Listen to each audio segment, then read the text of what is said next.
She called me just the babysitter, so I cut off her kids' trust fund.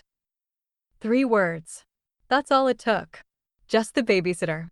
3 words that cost her family millions.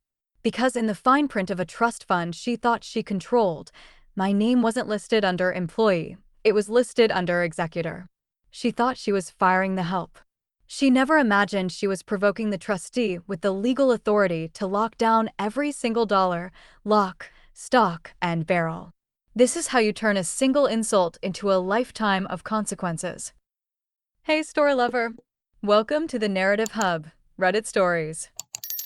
Believe me, this adventure gets wild, but it's only epic with you. Seriously, you make this possible. Want more stories? Greater adventure? Smash subscribe right now. Smash like. Comment below. Let's go. Let me take you back to where this all started. 2 years ago, I was driving my beat-up Honda Civic through the golden gates of the Whitmore estate. Designer handbags cost more than my monthly rent in that neighborhood. But I wasn't there to gawk, I was there for the kids. Evelyn Whitmore had posted on the nanny boards, seeking experienced caregiver for twin 8-year-olds. References required. Competitive salary.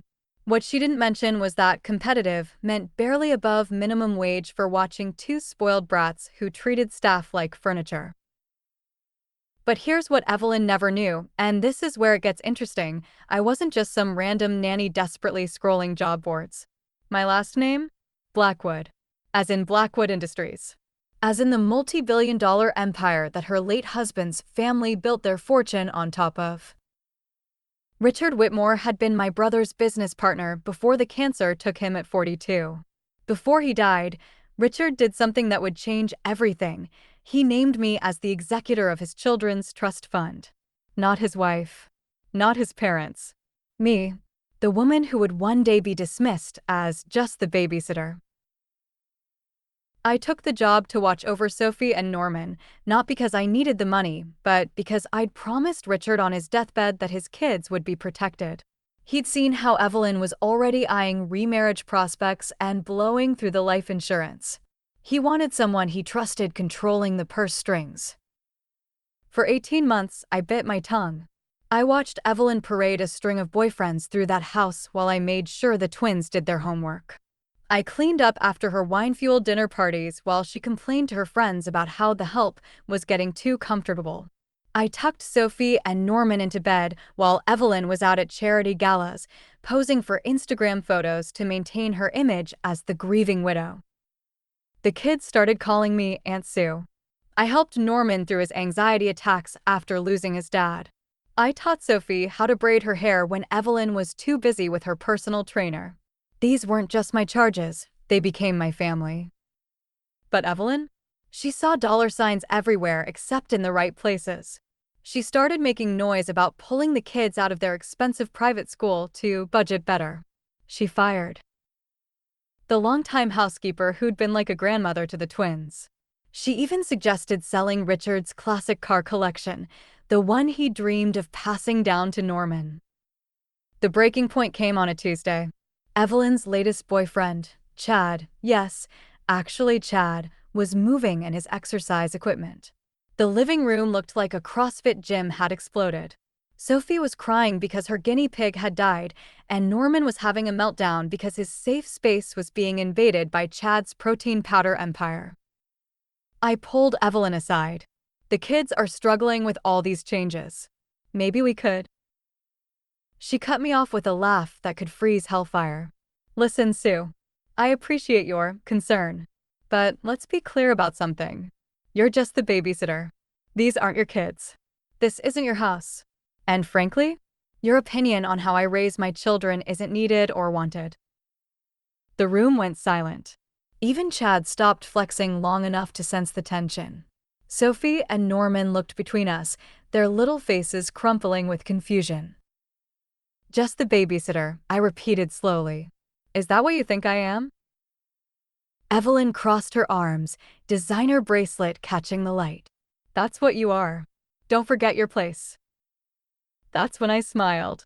Not a friendly smile. The kind of smile that should have sent warning bells screaming through her entitled little brain. You know what, Evelyn? You're absolutely right. I am just the babysitter. Which means I should probably stop babysitting everything. I walked to the kitchen, pulled out my phone, and dialed my lawyer. James? It's Sue. Yes, I need you to freeze the Whitmore Trust Fund immediately. Full stop on all disbursements. Evelyn followed me, laughing. What are you doing? Playing pretend? Hold please, I said into the phone, then looked at Evelyn. Did you ever actually read Richard's will? The full document, not just the summary.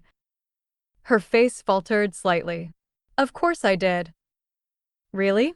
Because if you had, you'd know that while you inherited the house and his personal assets, the Children's Trust Fund, the one worth approximately $12 million, has a very specific executor. Someone Richard trusted completely to make decisions in the children's best interest. I held up my phone. James? Yes, please read Mrs. Whitmore the relevant section about trustee powers. My lawyer's voice came through the speaker, clear and legally binding. As executor of the Whitmore Children's Trust, Sue Blackwood has full authority to approve or deny any and all disbursements, including but not limited to educational expenses, living expenses, and maintenance costs until the beneficiaries reach the age of 25. Evelyn's tan went ashen. That's impossible. What's impossible, I said, ending the call, is that you thought you could treat me like disposable help when I'm the one person standing between your lifestyle and bankruptcy. See, Evelyn had been burning through the life insurance money faster than a California wildfire. The house payments, the country club membership, Chad's mysteriously expensive business ventures, all of it was being subsidized by regular transfers from the kids' trust fund. Transfers I'd been approving to keep the children's home life stable. But just the babysitter doesn't approve $12,000 monthly transfers. Chad, bless his protein-deficient brain, chose that moment to pipe up. Babe, what's she talking about? Can't you just fire her? I laughed, genuinely laughed. Oh, she can absolutely fire me. I quit. Effective immediately. Evelyn, you'll have my keys and resignation letter within the hour. Wait, Evelyn's voice cracked. Sue, let's talk about this reasonably. Reasonably? I turned to face her. The way you reasonably dismissed my concerns about the children? The way you reasonably called me just the babysitter in front of them. I knelt down to Sophie and Norman, who were watching this adult meltdown with wide eyes. Hey, you two. I need to tell you something important. I can't work here anymore, but that doesn't mean I don't care about you, okay? You have my number. You can call me anytime. Sophie threw her arms around my neck. Don't go, Aunt Sue. Mommy, tell her she can't go. But Evelyn was too busy having her own crisis to comfort her daughter. Sue, the trust fund, surely we can work something out. I'll apologize. I'll give you a raise. The trust fund will remain frozen, I said, standing up. At least until I can arrange proper supervision for the children's welfare. Maybe a court-appointed guardian who can ensure their needs come first. That's when it hit her. Without those monthly transfers, Evelyn couldn't afford the house payments. Couldn't afford the private school tuition. Couldn't afford Chad's gym membership, let alone his investment opportunities. You can't do this to my children, she screamed. I'm not doing anything to your children. I'm doing something for them. Richard left that money to ensure they'd be taken care of by someone who actually puts their needs first. Someone who sees them as more than ATM passwords. I collected my things while Evelyn alternated between rage and panic calls to lawyers who would tell her exactly what mine had. The trust was ironclad. Richard had learned from watching too many wealthy families destroyed by money. He'd built in safeguards that even his wife couldn't override. But here's the twist that even I didn't see coming. 3 days later, I got a call from Norman. He was crying, saying that Evelyn and Chad had been fighting about money and Chad had left.